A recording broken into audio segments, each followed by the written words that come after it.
En marqueterie, le matériau qu'on utilise le plus, évidemment, c'est le bois. Donc vous avez ici des exemples de plaquages qui sont produits en très faible épaisseur, ici du 6/10 de millimètre d'épaisseur. Un exemple ici, le Tineo, qui est un bois du Chili. Vous voyez une grande différence de teinte entre l'aubier qui est à l'extérieur de la bille et le cœur du bois.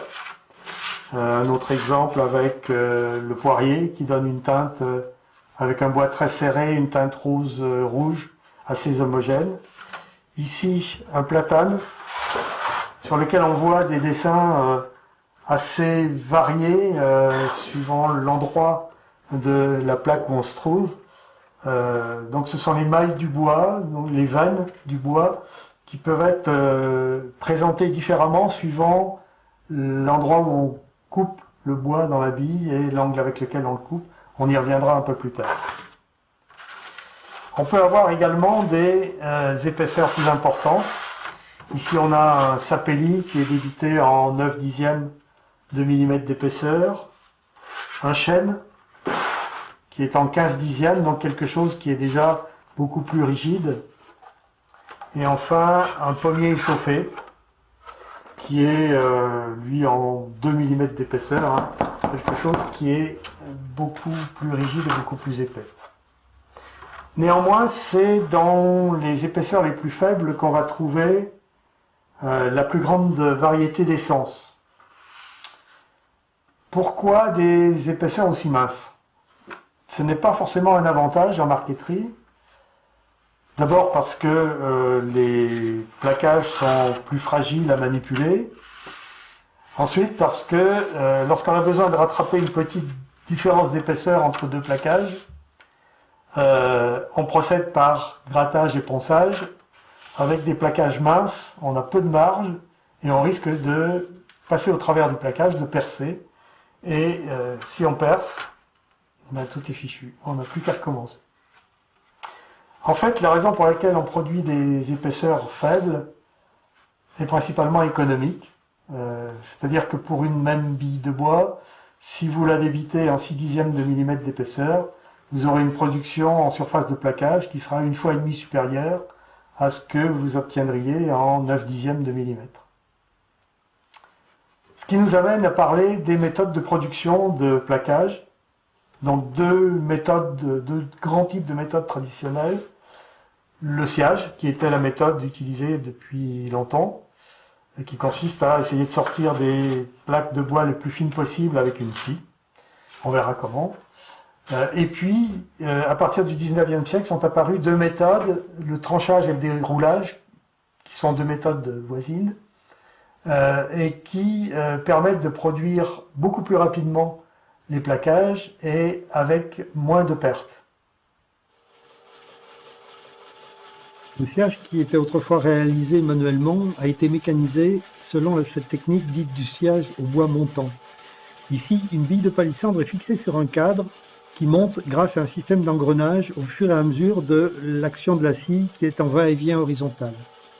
Cette technique produit des plaquages qui ont une épaisseur minimum de 9/10 ou 1 mm, et elle présente un inconvénient, c'est de perdre une partie du bois, c'est-à-dire ce qui correspond à l'épaisseur du trait de scie.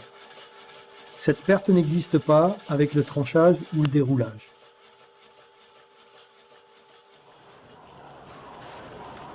Le tranchage consiste à couper de minces feuilles à l'aide d'un énorme cutter. Le bois doit être préalablement étuvé pour se trouver à une température et une hygrométrie qui permettent de débiter les plaquages sans les casser. On peut avec cette méthode obtenir des feuilles de plaquage de très grande dimension, plusieurs dizaines de centimètres de largeur, sur plusieurs mètres de longueur.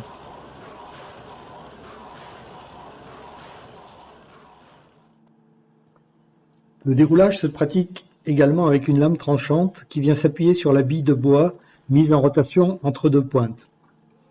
On peut de la sorte produire des plaquages de très grande longueur et de très grande largeur. Ces plaquages sont principalement utilisés pour la fabrication des panneaux de contreplaqué. Mais certaines essences sont également exploitées par déroulage pour produire des plaquages décoratifs. Si les bois tranchés ou déroulés exploitent les billes sans perte, ils présentent néanmoins un inconvénient consécutif à l'étuvage. Celui-ci modifie la structure du bois, entraîne des minéraux et des tanins et altèrent dans une certaine mesure l'état naturel du bois. De ce fait, les boissiers ont l'avantage de garder des teintes plus profondes et plus soutenues que des bois tranchés et de permettre de plus belles finitions. D'autres moyens de produire des plaquages peuvent être utilisés occasionnellement. Pour des petites surfaces, il est possible de débiter des plaquages avec une scie circulaire équipée d'un chariot adapté.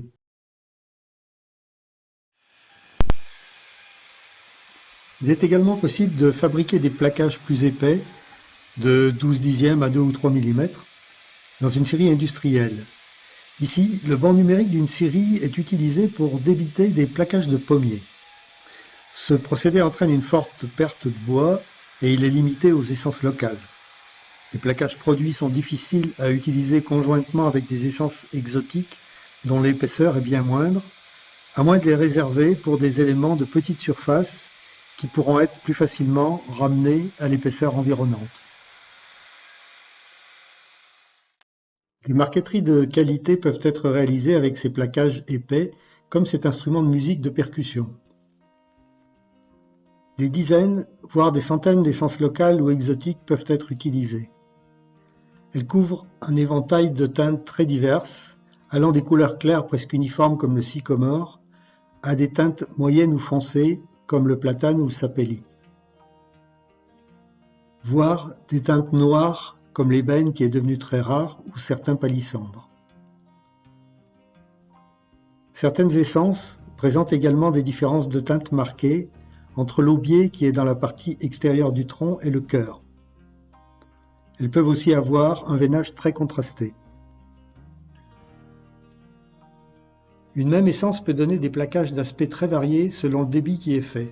Si on tranche la bille de bois tangentiellement au strie de croissance, on va observer des dessins ondulés. C'est le débit sur dos qui donne des bois ramageux. Au contraire, un débit perpendiculaire au strie de croissance va donner un bois où ces stries apparaîtront rectilignes et serrés. C'est le débit sur quartier qui donne un bois de fil.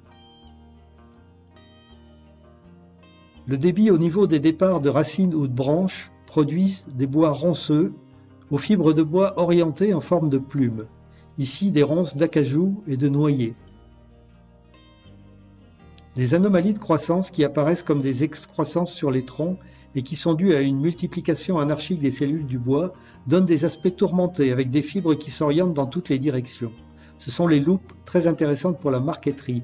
Voici des exemples de loupes.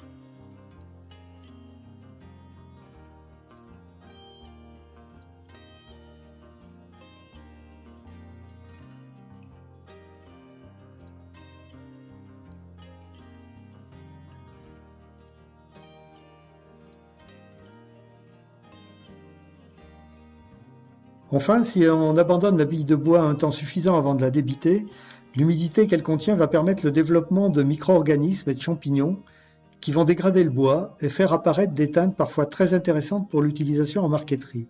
On parle alors de bois échauffé. Les plaquages sont plus fragiles, mais on peut y trouver des veinages et des teintes qui n'existent pas sur un bois débité et séché rapidement. Par exemple, ce marronnier échauffé peut donner des zones qui figureront un ciel nuageux ou une plage. Toutes ces essences et leurs particularités permettent de disposer d'un nombre quasi infini de nuances et de dessins, mais si besoin, on peut aussi teindre le bois et obtenir des couleurs qu'on ne trouve pas naturellement, comme le bleu ou le vert. La marqueterie peut également utiliser d'autres matériaux tels que des métaux, comme les feuilles de laiton ou d'étain, de l'os, de la nacre tirée de certains coquillages, de la corne, de l'écaille de tortue, etc.